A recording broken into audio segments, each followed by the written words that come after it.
جو काकड़ साहब है, नवारुल हक काकड़ साहब, बहुत से लोगों का ख्याल ये है कि उनका बिल्कुल लास्ट स्टेज पे नाम कहीं से आया। पहले जलील अब्बास जिलानी डिस्कस हो रहे थे, कई और नाम भी थे। ये तरीकाकार क्या था? आप लोग ज़्यादातर मेरे ख्याल उससे वाकिफ़ नहीं थे।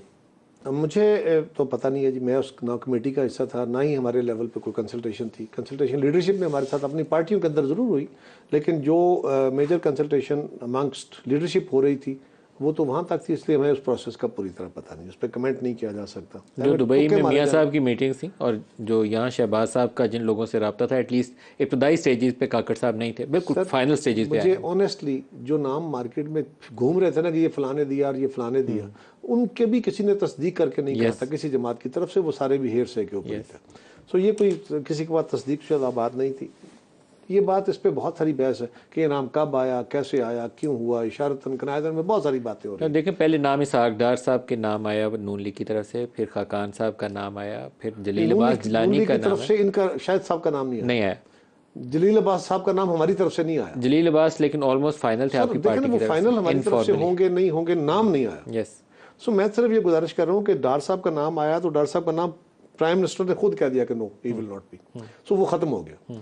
अब सिर्फ सवाल ये है कि ये नाम जैसे भी है, अब इसको अगला देखना चाहिए कि नाम आ गया, दोनों अफराद ने इत्माम हुज्जत हो गई, चले वो करके और प्राइम मिनिस्टर आ गए।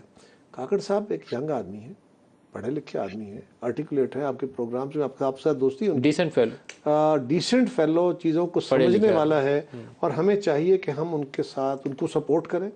वो इन दिनों में जो जितना भी टाइम है, 5.5 है, 5 है, 6 महीने का है, इसमें वो मुश्किल फैसले करने जा रहे हैं। उनको बहुत मुश्किल का सामना होगा, उनसे कोई बड़ी तवक्कुआत तो नहीं होगी, लेकिन बहरहाल हमें उनको सपोर्ट करना चाहिए। क्या मुश्किल फैसले हैं जो काकड़ साहब को करने पड़ सकते हैं? सर, इकॉनमी के हवाले से, और खुदा न खास्ता हमारे कोई पता नहीं यार इस रीजन के अंदर क्या हो जाए, अफगानिस्तान के साथ जो आपके हालात हैं, खुदा न खास्ता इसकी तरफ कुछ चीज़ें चल पड़े, तो मेरा ख्याल है काकड़ साहब का ये भी एक फ़ैसला अच्छा है कि एक एक पश्तून बैकग्राउंड का काकड़, वहाँ भी काकड़ है अफगानिस्तान में भी, तो शायद आप वहाँ से भी कुछ इसको वहाँ से बेहतरी पैदा कर सके, इस जो इल्ज़ाम है इस पर। लेकिन काकड़ साहब से मुझे तवक्को है कि he is much better choice than many others. Shoaib sahab से पूछते हैं। शोएब साहब, आपकी पार्टी जनरली मुझे लगता है कि फील गुड है अबाउट काकड़ साहब, कोई मुझे नेगेटिव उसमें नज़र नहीं आया रद्द-ए-अमल।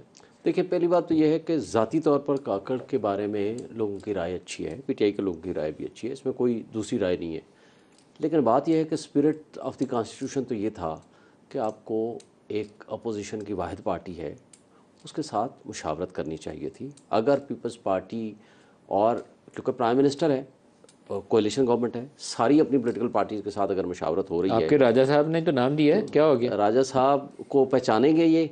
अब राजा साहब ने उनको नहीं पहचाना, अब रिवर्स हो गया सर। अच्छा, पहले वो राजा साहब को नहीं पहचान रहे थे, अब राजा साहब ने उन्हें नहीं पहचाना, उन्होंने कहा ये नाम है मेरा, रखते हो तो रखो, नहीं तो फिर जाएगा मामला इलेक्शन कमीशन में। देखें, वो साइल हैं इस वक्त भी, वो PMLN के टिकट होल्डर के लिए वो ख्वाहिशमंद हैं, तो लेकिन है तो PTI से ना। स्पिरिट ऑफ द कॉन्स्टिट्यूशन के मुताबिक तो उन्होंने किया होगा, लेकिन जब आप लेटर एंड स्पिरिट में जाएंगे तो उसके मुताबिक आपको वाहिद अपोजिशन पार्टी है, उससे मुशावरत करनी चाहिए थी, लेकिन चलो नहीं हुआ। जिस प्रोफेशन में है, जाए जज साहबान से कहें, वही स्पिरिट के मुताबिक फैसले करने लगे। वो तो चले अगला चैप्टर है, लेकिन मैं एक बात कहता हूँ, स्पिरिट की बात ना करें, बात ये है, ठीक है, बन गए, लेकिन मैं ये कहता हूँ कि इनका किरदार और इनकी कारकर्दगी साबित करेगी कि क्या ये मोहसिन नकवी की पैरवी करके अपना नाम तारीख में सरनिगू करना चाहते हैं, या एक अच्छे एडमिनिस्ट्रेशन के तौर पर और सियासी चपकलेश को कम करें। नकवी ने क्या खराबी पैदा की, क्या नहीं की?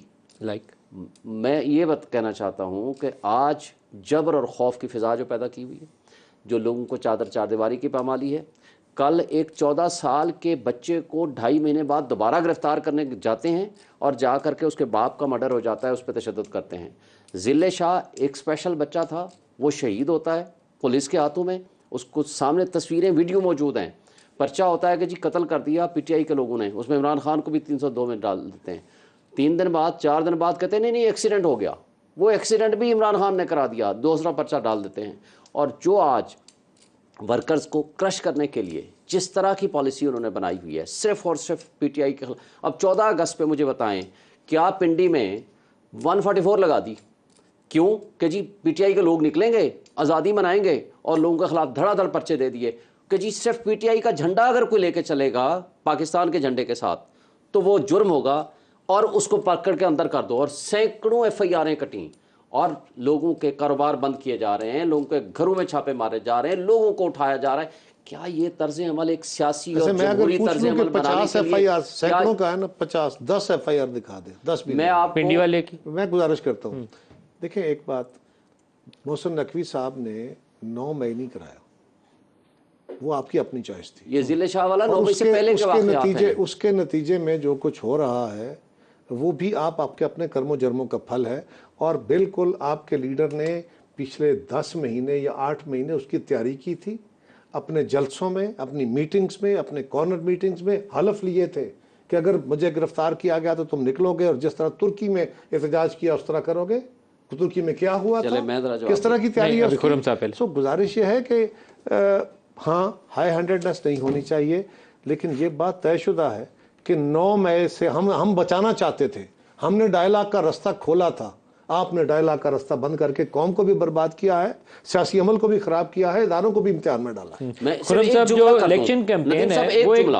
پہلے خرم صاحب الیکشن کیمپین ہے, اس میں سیاسی جماعتیں اگر حصہ نہ لے پائیں تو پھر اس کی پروسیس کے اوپر ایک سوالات اٹھ جاتے ہیں. اس وقت تحریک انصاف شاید اگر یہی صورتحال رہی جو آج ہے تو موسٹ لائکلی شاید وہ اس طریقے سے کیمپین نہیں کر سکیں گے. اس کے اوپر آپ کیا کہتے ہیں؟ دیکھیے نہ صرف پی ٹی آئی کے اوپر 9 مئی کا جو ثانیہ ہے, جو ریاست کے اوپر حملہ ہے ان کے ریکارڈ پہ ہے. ہم بھول گئے ہیں کہ کس طرح زمان پارک سے پولیس کے اوپر پیٹرول بم پھینکے گئے تھے, اس میں کوئی شک ہے؟